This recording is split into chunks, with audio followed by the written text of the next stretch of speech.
Hello everyone, আসসালামু আলাইকুম। Welcome to MK cooking house. কেমন আছো সবাই? আশা করি সবাই ভীষণ ভালো আছো এবং ঈদের পরে সবাই সুস্থ আছো।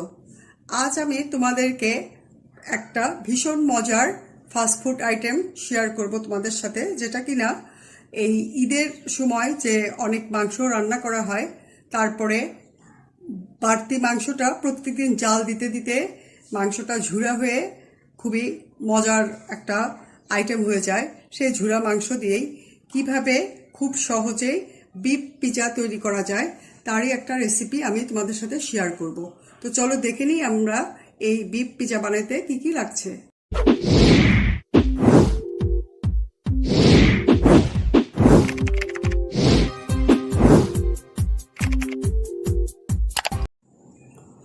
বিফ পিজা তৈরি করার জন্য এখানে আমি 1 কাপ পরিমাণের ময়দা দিয়ে দিচ্ছি। বিফ পিজার জন্য দিয়ে দিচ্ছি হাফ চা চামচ লবণ, দিচ্ছি 1 টেবিল চামচ চিনি, দিচ্ছি 1 চা চামচ ইস্ট। এখন আমি এই শুকনো উপকরণগুলো খুব ভালো করে মেখে নিব।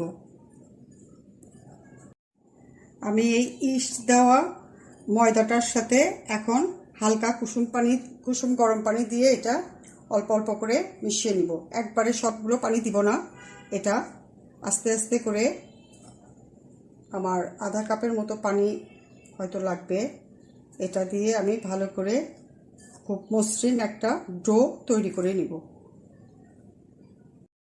এই পানিটা কুসুম গরম হতে হবে, যেন একটা আঙুল চুবিয়ে 10-15 সেকেন্ড রাখা যায়, সেরকম একটা কুসুম গরম পানি।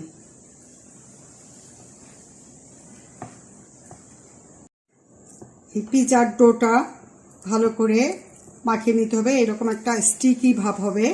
এটা পরে 10-15 মিনিটের মতো একটু আমি মথে নিব, তারপরে এটা আস্তে আস্তে স্টিকি ভাবটা কমে যাবে। এখন আমি এই পিজার ডোটার মধ্যে সবশেষে 1 টেবিল চামচ রেগুলার খাওয়ার তেলটা দিয়ে দিব, রান্নার তেলটা দিয়ে আরেকটু মথিয়ে এটা আমি একটা গরম জায়গায় রেখে দিব, যতক্ষণ পর্যন্ত না এটা ফুলে ডাবল হয়। পিজার ডোটা আমার সুন্দরভাবে মাখা হয়েছে। এখন এটা আমি ঢাকনা দিয়ে ঢেকে এটা একটা গরম জায়গায় রেখে দিব। তারপরে এটা যখন ফুলে উঠবে তারপরে আমি ফিরে আসছি। 7-8 ঘন্টা পরে আমি ফিরে এলাম। দেখো পিজার ডোটা ফুলে ডাবল হয়েছে। এখন আমি হাতে সামান্য তেল দিয়ে এটার চতুর্থ সাইড দিয়ে বাতাসগুলো বের করে দিব, বের করব বাতাসটা, এবং এটা একটু মথে নিব। এখন আমি পিজার ডোটা এখানে নিয়ে এখন এটা একটু মথিয়ে নিয়েছি। এটা এখন 3 ভাগ করব। 1 ভাগ একটু বড়,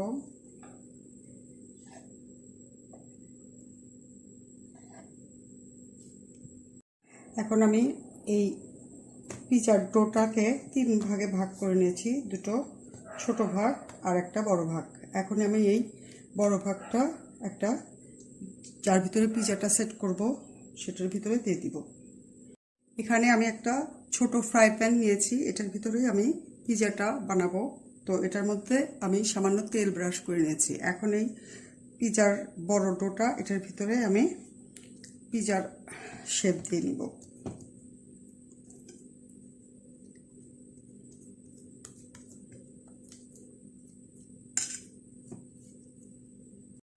পিজার পেস্টটা আমার সুন্দর করে বিছিয়ে নেওয়া হয়েছে। এখন আমি একটা কাঁটা চামচ দিয়ে এটা সিদ্ধ করে করে দিব, যাতে কোনো জায়গাতে বেশি ফুলে না যায় আর কোনো জায়গায় যেন কম না ফুলে। সেজন্য আমি এয়ার বাবলগুলো বের করার জন্য কাঁটা চামচ দিয়ে এটা একদম সিদ্ধ করে করে নিচ্ছি। কাঁটা চামচ দিয়ে আমার কেচে নেওয়া হয়েছে। এখন এটার মধ্যে আমি 1 টেবিল চামচ পরিমাণ টমেটো সস দিয়ে দিচ্ছি। এখন আমি টমেটো সসটা পুরো পিজার উপরে বিছিয়ে দিচ্ছি। পিজার বেসের উপরে আমি পুরাটাই সস বিছিয়ে দিয়েছি। Tomato sauce. এই টমেটো সসের একটা রেসিপি অলরেডি আমার চ্যানেলে দেওয়া আছে, তোমরা চাইলে আমার ডেসক্রিপশন বক্স অথবা আই বাটনে ক্লিক করলে পেয়ে যাবে। পিজার এই ছোট ডো দুটো দিয়ে আমি দুটো দড়ির মতো লম্বা করে বানিয়ে নিব। এইভাবে আমি দুটো দড়ি বানিয়ে নিয়েছি। এখন এই দড়িগুলো আমি একটার সাথে আরেকটা এইভাবে পেঁচিয়ে বেনির মতো করে নিব।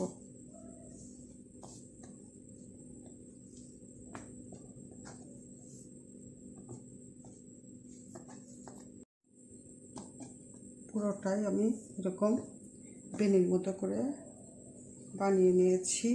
এখন আমি পিজার বেসটার উপরে এটা দিয়ে দিব। এখন আমি এই বেনিটা পিজার উপরে দিয়ে দিচ্ছি। এইভাবে আমি পুরাটার উপরে দিয়ে দিলাম। এই যে এইভাবে পুরা বেনিটা আমি পিজার বেসটার উপরে বসিয়ে দিয়েছি। এখন আমি এটার ভিতরে যে মাংসটা দিব, এই মাংসটা আমি একটু রেডি করে দেখাচ্ছি। এই মাংসটা আমার ঈদের দিনের রান্না মাংস। এটা জাল দিতে দিতে আস্তে আস্তে ঝুড়া হয়ে গেছে। এই ঝুড়া মাংস দিয়েই আসলে আমি এই বিফ পিজাটা বানিয়ে দেখাবো।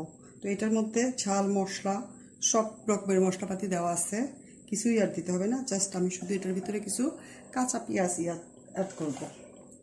এখানে আমি 2টা কাঁচা পেঁয়াজ এটার মধ্যে দিয়ে পরে আমি এটা একটু মাখিয়ে নিব। এখন আমি এই পিজার উপরে এই মাংসর ঝুড়াগুলো পেঁয়াজ সহ এটা আমি এটার মধ্যে বিছিয়ে দিচ্ছি।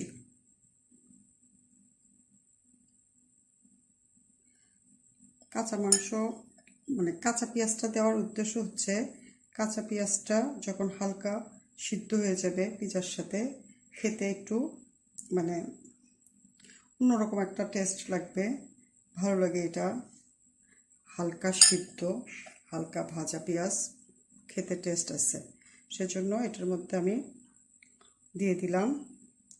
বাস, এটা আমার মাংস আর পেঁয়াজ দেওয়া হয়ে গিয়েছে। হ্যাঁ, আমার বিফ পিজাটার ডেকোরেশন কমপ্লিট। এখন এটার উপরে আমি একটা স্লাইড চিজ দিয়ে দিচ্ছি, সাইড দিয়েও একটু চিজ দিয়ে দিচ্ছি। স্লাইড চিজ দিয়েছি। এখন এটার উপরে আমি একটু সস দিয়ে দিব।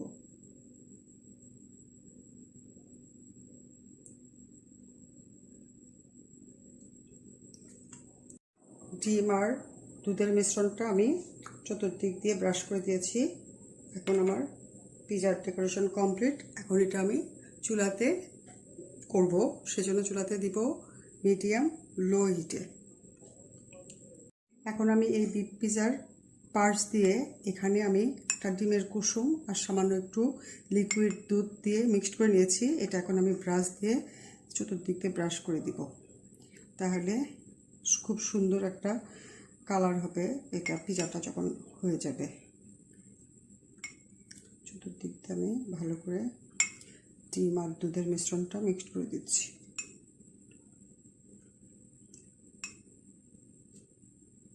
পিজার সব ডেকোরেশন আমার কমপ্লিট। চতুর্দিক দিয়ে আমি ডিম আর দুধের মিশ্রণটা ব্রাশ করে দিয়েছি। এখন এটা আমি ঢেকে এটা চুলার উপরে একদম লো হিটে চুলাতে রাখবো যতক্ষণ পর্যন্ত এটা না হয়। কতক্ষণ সময় লাগে এটা হতে পরে তোমাদেরকে আমি জানিয়ে দিব। এই যে দেখো, তৈরি হয়ে গেছে আমার ভীষণ মজার, দেখতে কি সুন্দর বিফ পিৎজা। এটা আমি এখন সার্ভ করে দিচ্ছি। হ্যাঁ বন্ধুরা, এই যে তৈরি হয়ে গেল খুব সহজে ভীষণ মজার ফাস্টফুড আইটেম বিফ পিৎজা।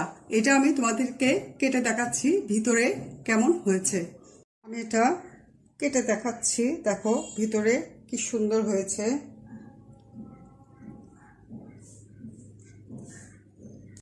এই যে আমি কেটে দেখাচ্ছি, দেখো কি সুন্দর হয়েছে।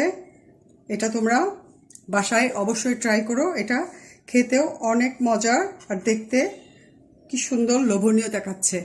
তো এটা তোমরা অবশ্যই ট্রাই করো, আর ভালো লাগলে প্লিজ আমাকে লাইক দিও, বন্ধুদের সাথে বেশি বেশি শেয়ার করো, কমেন্ট করো। আর যদি চ্যানেলে নতুন হও প্লিজ সাবস্ক্রাইব করো। আর যদি অলরেডি সাবস্ক্রাইব করে থাকো তাহলে অনেক অনেক ধন্যবাদ। সবাই ভালো থেকো। Thank you. আল্লাহ হাফেজ।